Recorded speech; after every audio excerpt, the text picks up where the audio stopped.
Okay, yesterday, my friend pulled up while I was talking still about my tangent on Dogville, and normally I wouldn't re-emphasize a movie scene because why? But this director's particularly brilliant, like absolutely fucking brilliant director.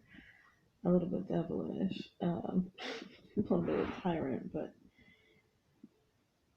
wow, like just off the charts good director. And I do want to I do again want to tell you about this scene that I got derailed from because it's so important. It's one of my favorite movie scenes and it's so key and this has been the you want to understand my psychology and spirituality and all that stuff.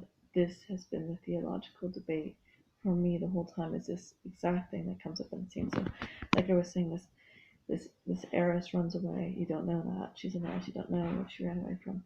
And she goes to this town who treats her absolutely horribly. And she sees the ugliest of people who exploit her powerfulness in a powerless position.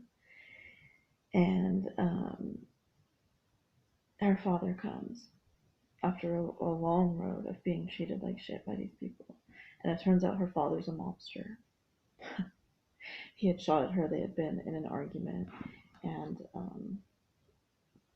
she had she had run away to save her life.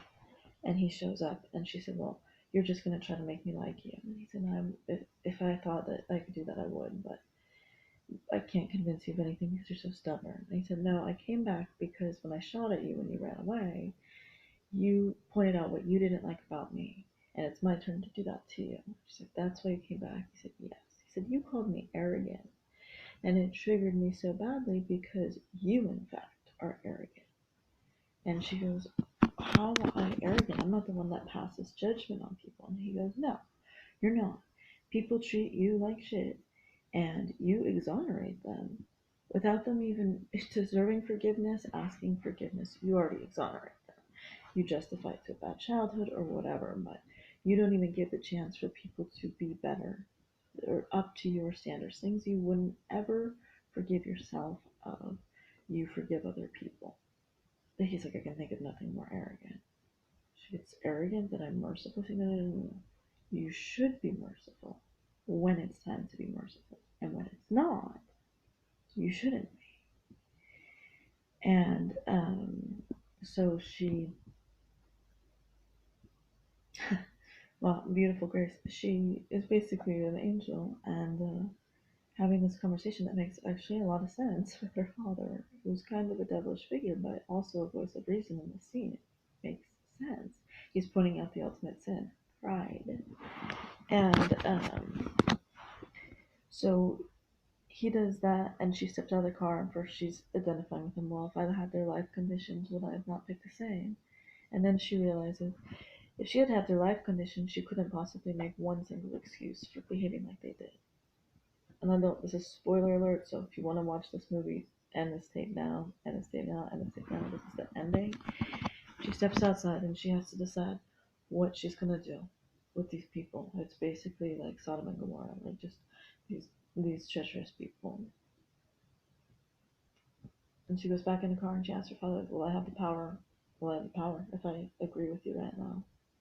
If I ask to join you, will I have the power?" "Yes." "Burn it to the ground." And she burns it to the ground. She shoots the kids in the head and she goes to her lover and point blank personally shoots him in the head for the way that he dismissed her and the way that he pretended to be on her side and wasn't. God, I just love this whole scene. It's so brilliant. And it's almost like, did an angel just get converted? Is she a fallen angel? I don't know. I mean, she's not literally an angel. No, she's not fallen. She's righteous. And she's like an archangel. It's just a brilliant movie with a brilliant scene.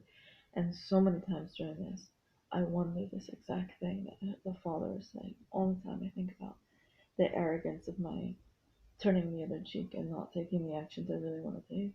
If I'm really honest, I don't believe these people should be allowed to be in society. No, they shouldn't be allowed to be in society. That's how I feel about it. Why? Because they're nothing but bad. And I wouldn't forgive myself if I were like that. Oh, but I have been trying to, ironically, I've been trying to pray for my enemies, and what I came up with yesterday was, um, I want everybody to, this is going to be a totally contradiction of what I just said, but I would like you to help me pray for my enemies and people that wrong me, for them to release the demons, the attachments to demons. So Donovan, pray for him to pull out those demons off of him. Give everyone a public exorcism. My sister, instead of condemning her, I should be praying for her. She got demons, she got baggage, she got trauma, whatever you want to call it, but you need to help me pull these things off of her. And all the people that come forward, Carmen, all the people, Caprice, all the people that hurt me and wanted to hurt me and thought of their own selfish ways, love them.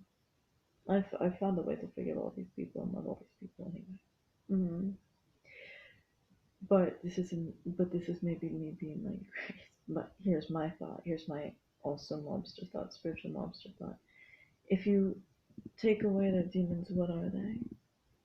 If their power has only been aligned with the demonic, and you take that away, you release that bond, then it takes a while to regain goodness and power and goodness, so it will temporarily disable my enemy.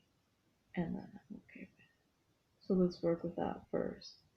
Try to go the angel route and see if that's where it needs to be.